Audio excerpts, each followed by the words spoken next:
Buenas tardes, busque usted la palabra en el libro de 2 de Samuel, capítulo 11, versículo 3, y dice así en el nombre de nuestro Señor Jesucristo.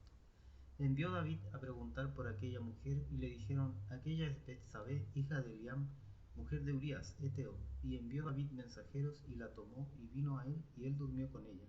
Luego ella se purificó de su inmundicia, y se volvió a casa, y concebió la mujer, y envió a hacerlo saber a David, diciendo: estoy encinta. Esta es la lectura de la palabra. Que el Señor añada revelación a su palabra. Antes de pasar a la exhortación de la palabra, vamos a pedirle al Señor en oración que nos ayude. Padre bueno, Señor eterno, gracias le damos, Señor Dios, por la oportunidad que nos concede, Señor, de poder leer esta palabra. Permita, Señor Dios, que la revelación venga desde el trono de su gloria y llegue a cada vida y a cada corazón conforme a la necesidad de cada uno de nosotros. Se lo pedimos por misericordia en el nombre de su Hijo amado, nuestro Señor Jesucristo. Amén. La palabra en esta tarde nos habla acerca del rey David, el cual fue puesto en Israel porque su corazón dice que estaba de acuerdo o conforme a lo que Dios quería. Pero antes de él estuvo el rey Saúl, el cual fue escogido más que porque Dios quiso ponerlo a él por rey sobre Israel, sino de acuerdo a lo que el pueblo quería. Y dice que el rey Saúl era alto en gran manera, decía que sobrepasaba a los demás por sobre la cabeza, desde los hombros, ¿cierto? Y ellos estaban contentos con su rey, ¿cierto? Habían dejado de lado a Samuel y habían preferido un rey por sobre él. Y entonces cuando el pueblo empieza a tomar las decisiones, empieza a cometer errores. Así también en la vida del creyente, si usted lo analiza, muchas veces se va a equivocar y va a tener que recurrir a la misericordia de Dios. El rey David, del cual contamos la historia en este día,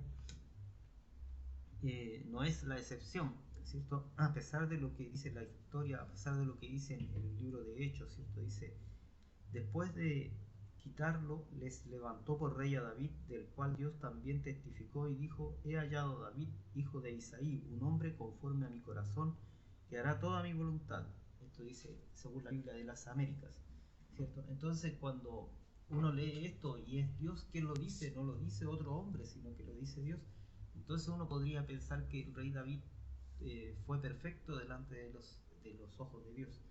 Pero no es así, sino que el rey David también se equivocó, también cometió errores, y quizás el error que más llama la atención es este error, ¿cierto? Cuando llama a la mujer de Urías y la toma para sí, para él.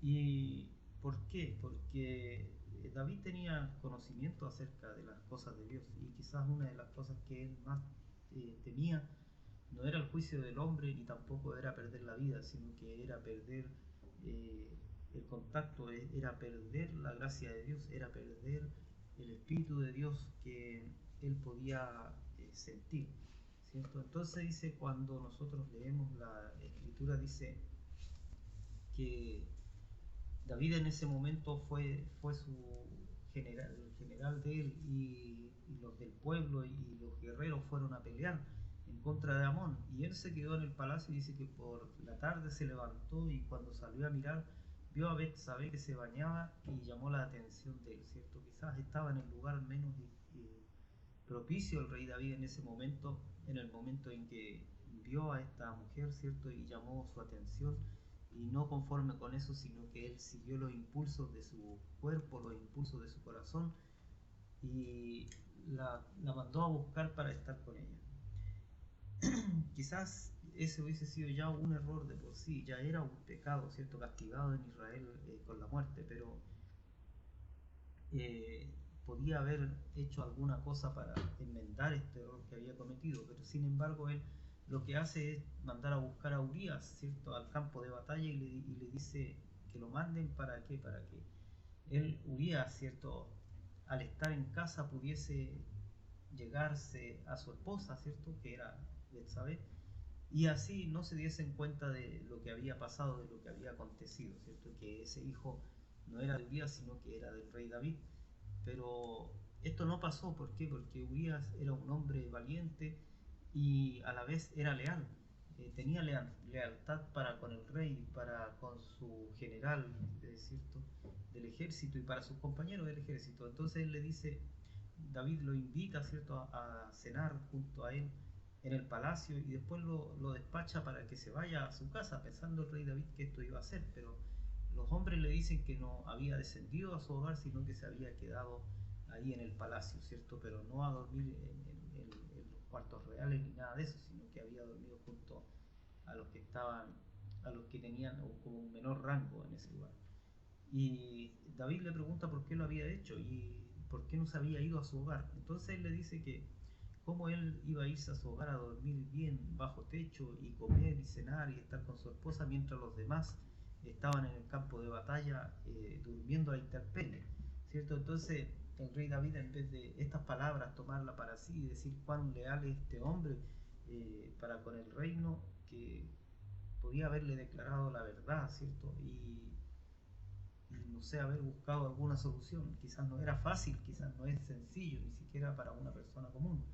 Pero el rey David se turbó más aún todavía, ¿cierto? Hace un segundo intento y le invita nuevamente a cenar al palacio, pensando en darle a beber, y una vez que estuviese ebrio, él pudiese irse a su hogar y así poder dar resultado a lo que él había pensado, ¿cierto?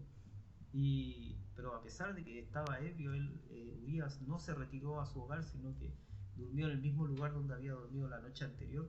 Y finalmente David se le ocurre algo peor todavía, ¿cierto? Iba cada vez, en vez de tratar de salir del problema, iba sumando más cosas al problema y iba involucrando a otros en el pecado que él había cometido.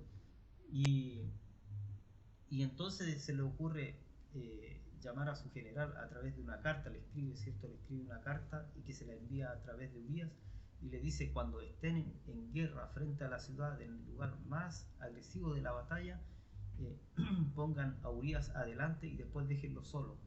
Entonces de esta manera es como Urías muere por la espada de los amonitas, ¿cierto? Porque fue un plan que fue ideado en el corazón de David al turbarse su corazón y no saber qué hacer con aquello que había hecho mal.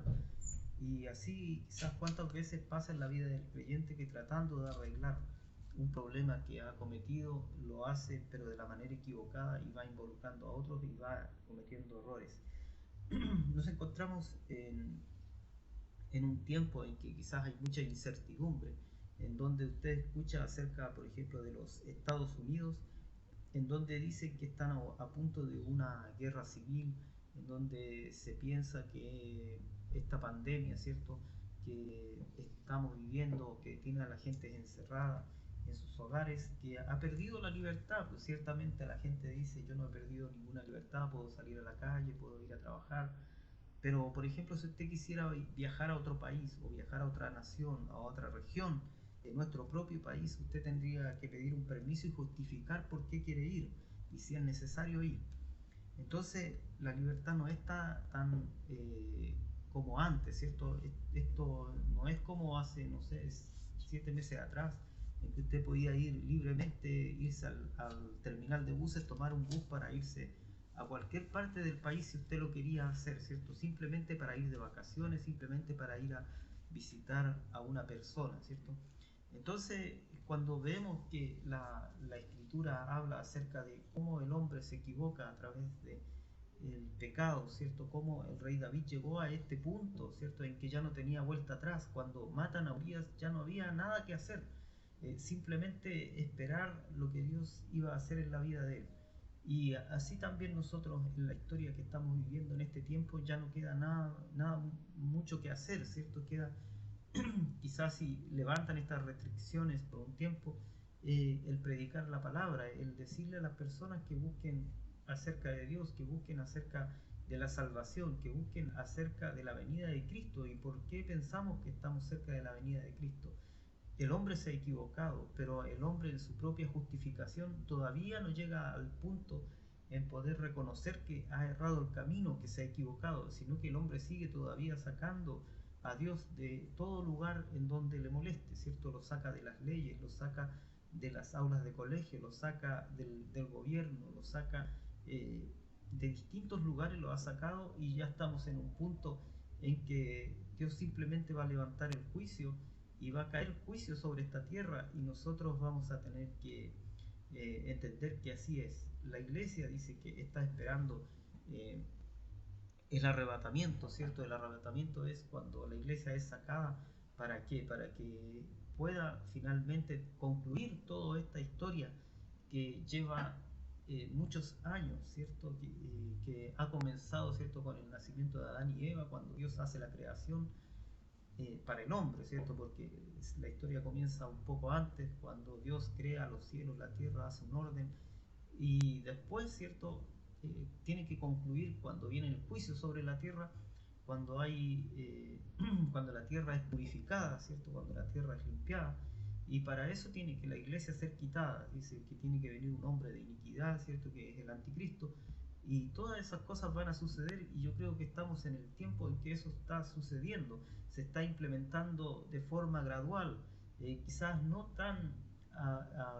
quizás no en forma tan lenta, porque hay cosas que, como le decía a usted, antes no la ha vivido, cosas de esta de restringir, ¿cierto? El paso de las personas de un lugar a otro, el poder hacer libremente lo que usted quiera hacer dentro de su propio país. Entonces esas cosas no se ven sino solamente en estados de excepción y por casos muy fuertes.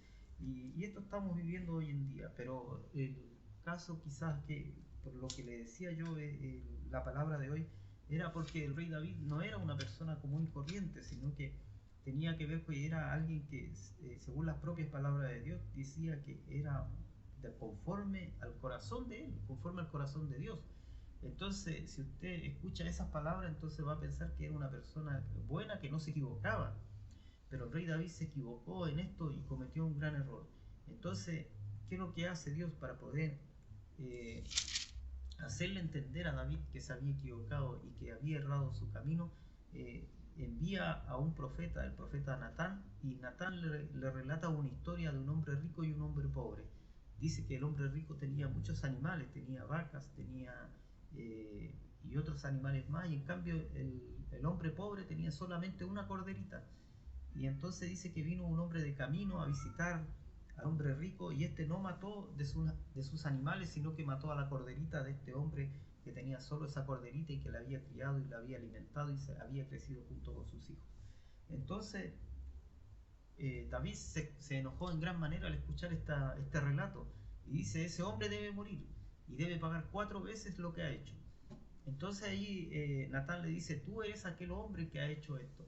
Entonces ahí David recién entiende lo mal que había actuado y lo mal que había hecho frente a la situación que se había levantado, ¿cierto? El rey David había cometido un gran error, y en este relato, ¿cierto?, lo puede entender, ¿cierto? Entonces cuando nosotros pecamos, es por eso que es necesario recibir la ayuda de parte de Dios, porque van a haber momentos en que el hombre no puede solucionar por sí mismo lo que ha hecho. No hay una manera de que el hombre pueda restaurar, ¿cierto?, aquel mal que ha creado. Y yo creo que en este tiempo de la historia de la humanidad, ¿cierto?, no hay una manera de que el hombre pueda volver atrás todo el mal que ha hecho, ¿cierto? Todo el mal que le ha hecho a la tierra, todo el mal que le ha hecho a la creación de Dios, ¿cierto? Cuando uno escucha y dice no adulterarás, ¿cierto? Y hoy en día podemos ver que todo está adulterado, ¿cierto? Las plantas del campo, los animales en sí mismos, ¿cierto? Porque si usted entiende, ¿cierto?, cómo es el proceso de criar a un pollo, ¿cierto?, sabe que un pollo en verdad va a crecer y se va a demorar varios meses en crecer, pero hoy en día con las hormonas que le implantan, le ponen en el alimento, o las vacunas que le ponen, lo hacen crecer en un tiempo muy corto de tiempo. Entonces están adulterando, ¿cierto?, la creación de Dios. Adulteraron por necesidad, por lo que sea, pero la adulteraron, ¿cierto? Entonces, cuando nosotros vemos todo esto y cómo el hombre se ha apartado del consejo de Dios, cómo el hombre se ha apartado de la revelación de Dios, cómo el hombre se ha apartado de poder buscar a Dios, entonces no vemos otra alternativa que Dios tiene que poner fin y término, ¿cierto?, a lo que se está viviendo. Si usted busca, ¿cierto?, en el Antiguo Testamento, va a encontrar que la palabra de Dios dice algo parecido cuando estaban en el tiempo de Noé, y Noé construye el arca por orden de Dios, y le dice, construye el arca para que te salves tú y tu familia. Pero no era solamente para él, en esa arca se podía haber salvado todo aquel que creyera a lo que Noé les decía, ¿cierto? Noé les decía, va a venir un gran diluvio, va a destruir la tierra. Y ellos decían, este hombre está loco, eso no va a suceder, eso no puede ser. Y si lo dijera hoy en día, incluso hoy en este tiempo, si usted lo dijera, la gente tampoco le creería. ¿Por qué? Porque según los científicos dicen que eso no se puede, que aunque lloviera mucho tiempo, por 40 días, y aunque el mar se desbordara, dice que no podría cubrir toda la tierra. Entonces por eso no cuentan ellos con la capacidad de Dios, y dicen que las cataratas del cielo fueron abiertas en ese tiempo. Entonces nosotros no podemos entender, porque todo lo vemos en la parte física o en la parte que nosotros conocemos. Nosotros conocemos tan poco acerca de este mundo que nos rodea, de los cielos, las constelaciones, de todo lo que hay arriba sobre nosotros, de todo lo que hay debajo de nosotros. Conocemos tan poco y nos basamos en esa sabiduría, ¿cierto? Y los sabios se basan en su propia sabiduría, pero no entienden que la capacidad de Dios va mucho más allá del entendimiento del hombre. Entonces cuando Noé hace el arca, ¿cierto? Y escucha la voz de Dios y acepta la voluntad de Dios, ¿cierto? Y empieza a construir esta arca que se demoró muchos años, casi 100 años en construirla. Entonces él condenó a la humanidad porque obedeció a Dios.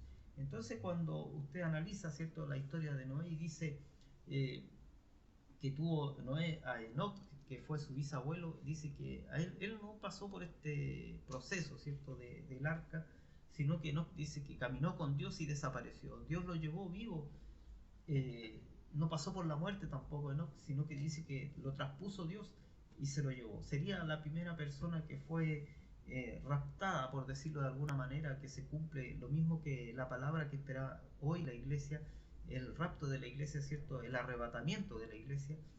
Entonces Enoch fue la primera figura que pasó por esto.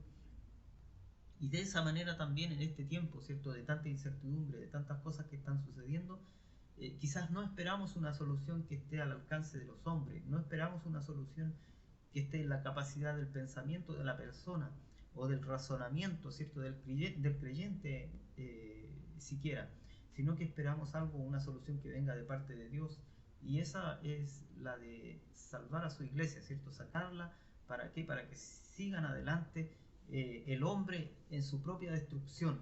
¿Por qué? Porque es el hombre el que está destruyendo la vida que Dios ha creado, es el hombre el que está destruyendo todo lo que Dios creó. Pero va a llegar a un momento en que el hombre ya no va a ser capaz de gobernarse a sí mismo, sino que va a autodestruirse de alguna manera. La iglesia ha ido lamentablemente permeándose o entrando, ¿cierto?, todo lo que es del mundo a la iglesia, y podemos ver hoy día una iglesia debilitada, una iglesia que en cierta forma está confundida, y usted puede ver, ¿cierto?, en las redes sociales que muchos hay buscando palabra de Dios por sí mismo. ¿Por qué? Porque saben que algo está pasando, saben que hay algo que no cuadra de acuerdo a lo que era el mensaje hace unos meses atrás, ¿cierto? Todos sabemos que debemos buscar la salvación, la vida eterna, que debemos buscar el anhelo de Dios, que debemos buscar el hacer conforme a lo que Dios quiere hacer en nuestra vida. Pero sabemos también que están pasando cosas que no habíamos vivido antes, y de acuerdo a eso es lo que la gente busca, porque quiere saber, ¿cierto? Y dice que habrá muchos enseñando, ¿cierto? Y que habrá muchos que se amontonarán conforme a la concupiscencia de los corazones de cada uno, ¿cierto? O sea, habrá muchos que van a enseñar, pero de acuerdo no a lo que dice la palabra, sino a lo que hay en su corazón. O sea, si en su corazón hay codicia, entonces van a enseñar conforme a la palabra, pero conforme a la codicia, ¿cierto? Si hay deseos del corazón o deseos sexuales, ¿cierto?, van a enfocarse de acuerdo a eso, y van a perder de vista el punto van a perder que es la verdadera palabra de Dios, aquella que nos lleva a la salvación y la vida eterna. La palabra de Dios en este día nos habla acerca del error que cometió el rey David y que le costó bastante caro. Mire, dice que Dios le perdonó, ¿cierto?, al rey David le perdonó lo que había hecho, y al perdonarle esto le perdonó la vida, ¿cierto? El rey David no murió por esa causa, pero no por eso dejó de cumplirse lo que le habían dicho, ¿cierto? Entonces dice que la espada no se apartó nunca de su familia. Entonces quiere decir que ellos iban a morir a espada. Y, y cuando esto sucede, ellos sabían que no podían hacer, el rey David sabía que esto ya no iba a poder cambiarlo. Y así también fue para ellos, que le dijo el profeta Natán le dice al rey David que sus mujeres lo iban a engañar, pero no en lo oculto, sino que frente a todos. Y así fue también, ¿cierto? Dice, la historia relata que el rey David finalmente queda solo y, y así también por causa de su pecado y por su error, David pagó por lo que había hecho. Pero no perdió la vida, sino que dice que le fue conservada la vida. Eh, pero a pesar de todo esto que había pasado, ¿cierto? Había una cosa más que iba a pasar todavía en el rey David, y quizás esto iba a ser eh, más triste que todo lo que ya se le había dicho, y era que el niño que Betsabé había concebido, aquel niño que Betsabé tenía en su vientre y que había nacido, le dicen que iba a morir. Y el rey David tuvo por 7 días en ayuno y clamando a Dios, ¿cierto?, para que no le quitara la vida a este niño.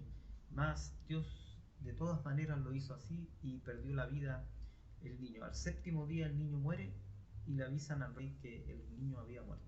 El rey se levanta y come, y ellos se admiraron, ¿cierto?, lo que le servían, porque dijeron, pero ¿cómo? Si mientras el niño estaba todavía con vida, no querías comer, y ahora que ha muerto sí quieres comer. Le dice, bueno, mientras él todavía tenía vida, podía clamar a Dios para que perdonase su vida, pero ahora que ya Dios ha determinado esto que ha hecho, nada se puede hacer. Entonces, ¿qué nos trae esto a nosotros como enseñanza? De que mientras hay vida nosotros podemos clamar, nosotros podemos pedir, nosotros podemos orar, nosotros podemos cambiar, nosotros podemos volver nuestros pasos hacia lo que Dios quiere hacer en nuestra vida. Pero una vez que ya nosotros hayamos partido del escenario de esta vida, o aquel que nosotros debíamos hablarle haya partido del escenario de esta vida, nada ya podemos hacer. Una vez que la muerte ha ejecutado su sentencia sobre nosotros, ya nada podemos hacer. Si nosotros hemos hecho las cosas bien durante la vida, entonces quiere decir que vamos a ir a la presencia de Dios. Pero si por el contrario hemos dejado de lado, entendiendo y sabiendo las escrituras, hemos hecho lo contrario, entonces quiere decir que nosotros vamos a ir a un juicio. La palabra de Dios en esta tarde no es para preocuparle, sino que es para que usted pueda entender más o menos en qué paso estamos. Yo creo ciertamente que estamos ya en los tiempos finales, valga la redundancia, ¿cierto? Porque creo que lo he dicho más de alguna predicación. Creo que estamos viviendo los tiempos en que se va a levantar un hombre y que a ese lo van a recibir los israelitas. El pueblo de Israel va a recibirle a él como debió haber recibido a Cristo. ¿Por qué? Porque dice, vengo yo en el nombre del Padre y no me reciben, más va a venir a otro en el nombre suyo, en el nombre propio, y a ese sí van a recibir. Entonces yo creo que estamos en ese tiempo, viviendo ese tiempo en que se están revelando muchas cosas, en que se están revelando las cosas que Dios quería para el último tiempo, pero aquel que no las escucha, aquel que no las lee, no las busca, no la podrá encontrar. Entonces, ¿qué nos queda a nosotros? El leer las escrituras, ¿cierto? Como siempre le digo, busque, porque aunque sea algo pequeño que usted encuentre en la escritura, va a ser algo suyo, va a ser un tesoro suyo, que usted va a poder disfrutarlo y va a poder tenerlo para usted y va a guardarlo en su corazón y nadie se lo va a poder quitar. Entonces, la palabra para este día es, o la enseñanza para este día es que todos necesitamos de Dios y necesitamos su perdón, porque sin duda que en algún momento vamos a faltarle y nos vamos a equivocar al punto de que a lo mejor no vamos a poder remediar lo que hicimos, pero sí siempre va a estar el perdón de Dios para nuestra vida. Que el Señor le bendiga y le guarde y que le prospere